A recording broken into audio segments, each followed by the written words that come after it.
একই গ্রামের ৩ মেয়ের উচ্চ মাধ্যমিকে নজর কাড়া সাফল্য সাড়া ফেলেছে সালারে। গ্রামের ৩ মেয়ের এমন উচ্চ মাধ্যমিকের ফলাফলে খুশি গোটা গ্রামবাসী। ভরতপুর ২ ব্লক ভিত্তিক প্রথম, দ্বিতীয় ও তৃতীয় স্থান অধিকার করেছে কাগ্রাম এএনএম উচ্চ বিদ্যালয়ের ৩ শিক্ষার্থীরা। বুধবার প্রকাশিত হয়েছে উচ্চ মাধ্যমিকের ফলাফল। এবছর পরীক্ষা শুরু হয়েছিল গত ১৬ই ফেব্রুয়ারি, শেষ হয় ২৯শে ফেব্রুয়ারি, অর্থাৎ পরীক্ষা শেষের ৬৯ দিনের মাথায় ঘোষণা করা হয় ফলাফল। ৬০টি বিষয়ে পরীক্ষা নেওয়া হয়েছিল, যার মধ্যে ১৫টি ভাষার পরীক্ষা। চলতি বছরে মোট পরীক্ষার্থী ছিল ৭,৬৪,৪৪৮ জন। তার মধ্যে রেগুলার ভিত্তিতে মোট পরীক্ষার্থী ছিল ৭,৫৫,৩২৪ জন। উত্তীর্ণ হয়েছেন ৬,৭৯,৭৮৪ জন। পাশের হার ৯০%। মুর্শিদাবাদ জেলার পাশের হার ছিল ৮৯.৭%।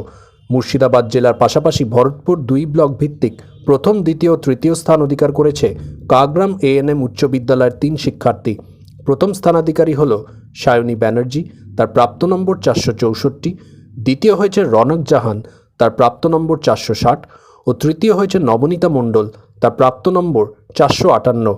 গ্রামের ৩ মেয়ের এমন ফলাফলে খুশি গোটা গ্রামবাসী। ব্যুরো রিপোর্ট, চেতনা নিউজ।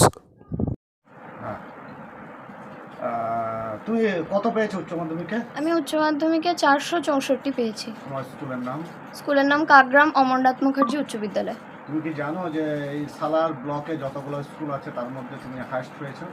না, মানে আগে জানতাম না, এই জাস্ট শুনলাম এবং শুনে খুবই খুশি হয়েছি যে আমি হাইয়েস্ট হয়েছি এটা শোনার পর। এর আগে মাধ্যমিকে কত পেয়েছিলে?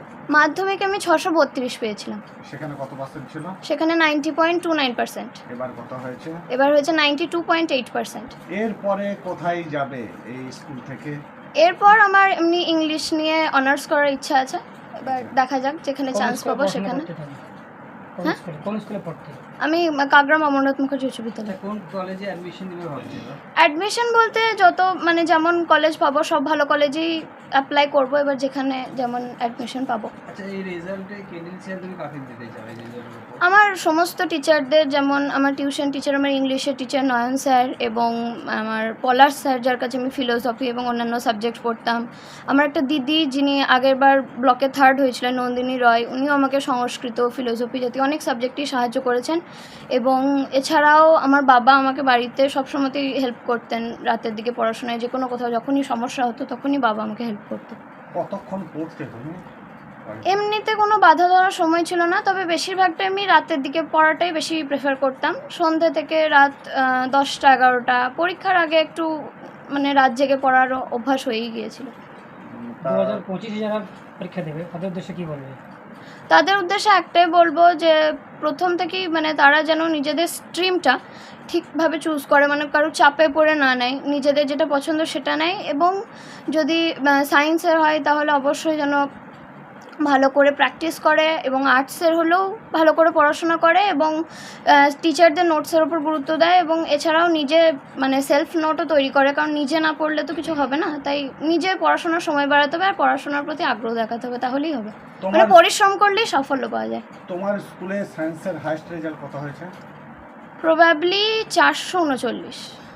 আচ্ছা, তা এরপরে তোমাদের স্কুলে তোমার পরে নাম্বার কার আছে? আমার পরে একটি মেয়ে, সেও আর্টসের, রনক জাহান, ও 460 পেয়েছে। আচ্ছা, তারপরে? তারপরে নবনীতা মণ্ডল 458। আচ্ছা, সেও আর্টসের। কে বেশি বলতো, বাবা না মা? এমনিতে বলতো তো মা সবসময় পড়াশোনার জন্য, তবে সাপোর্ট বেশি বাবা করতো পড়াশোনার দিক দিয়ে, হেল্প করতো। কি হওয়ার ইচ্ছা আছে তোমার? বড় হয়ে এমনিতে সব রকম চাকরির পরীক্ষায় দেবো, সরকারি চাকরি পাওয়ার ইচ্ছা, তবে বিসিএস দেওয়ার খুব ইচ্ছা। আগে গ্র্যাজুয়েশনটা করি, দেখা যাক কী হয়। তোমার নামটা আরেকটা বলো। আমার নাম সায়নী ব্যানার্জি। 91 আছে। তা এরপরে কোথায় পড়বে, কি নিয়ে পড়বে, কি? এরপর আমি ইংলিশে অনার্স করতে চাই। ইংলিশে? আচ্ছা, কোথা থেকে?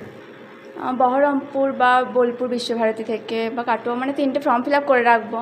আচ্ছা, তা এই যে নাম্বার তোমাদের স্কুলেরই তোমরাই পেলে প্রথম, দ্বিতীয়, তৃতীয়, তা তোমাদের স্কুলকে আলাদা করে একটু এক্সট্রা কোনো কিছু তোমাদের দিয়েছে মনে হয়?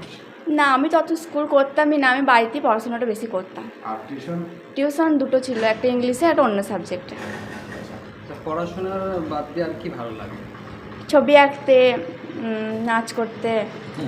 বড় হয়ে কি হওয়ার শখ আছে, স্বপ্ন আছে? অনার্স নিয়ে যখন যাবো তখন টিচার লাইনে ইচ্ছা আছে। Student teacher. বেশ, ওকে, তোমার নামটা রেকর্ড করো। নবনীতা মণ্ডল, আচ্ছা স্কুলে পড়াশোনা কাগ্রাম A&M হাই স্কুল। বাড়িতে কে বেশি সাপোর্ট করতে পড়ানো? বাবা বাবা। হ্যাঁ, উচ্চ মাধ্যমিকে কত নাম্বার পেলে? 460। তোমার স্কুলের নাম কি? কাগ্রাম অমরনাথ মুখার্জি উচ্চ বিদ্যালয়। তোমার নাম? রওনক জাহান। তোমাদের স্কুলেরই একজন ফার্স্ট হয়েছে। তুমি এই সালার ব্লকের মধ্যে তুমি ওইদিকে হিসাব করে দেখছি যে সেকেন্ড হয়েছে। থার্ডও তোমাদের স্কুলে মানে 58 হয়েছে। তা কি বলবে, তোমাদের স্কুল তো এবার ফাটিয়ে দিয়েছে। অবশ্যই আমরা খুবই গর্বিত হ্যাঁ। আমাদের নিজেদের ওপরেও, আমাদের স্কুলের ওপরে ওই সাফল্যের জন্য। তোমার সাফল্যের পিছনে আর কে কার কার অবদান? অবদান অবশ্যই প্রথমে আমার টিচারদের, তারপর আমার বাবা মা, বাড়ির লোক সবাই।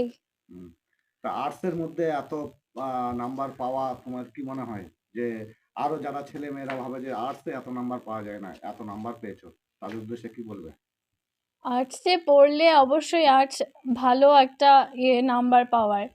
আর্টসে পড়লে ভালো নাম্বার অবশ্যই পাওয়া যায়। তো সায়েন্সে নিলে ভালো নাম্বার পাওয়া যায়, আর্টসে নয় এমনটা নয়। আর্টস নিলেও ভালো নাম্বার অবশ্যই পাওয়া যায়। এটা যারা দেখছে তারা নিশ্চয়ই অবশ্যই বুঝতে পারবে। কতক্ষণ পড়ালেখা করতে? আসলে এত টাইম তো মেনটেন করে দেখিনি, কিন্তু এমনি খাওয়া দাওয়ার বাকি কাজ ছাড়া পড়াশোনাই করতাম। বড় হয়ে কি হওয়ার ইচ্ছা আছে? প্রফেসর বা টিচার। বেশ, তোমার নাম বলো। রৌনক জাহান।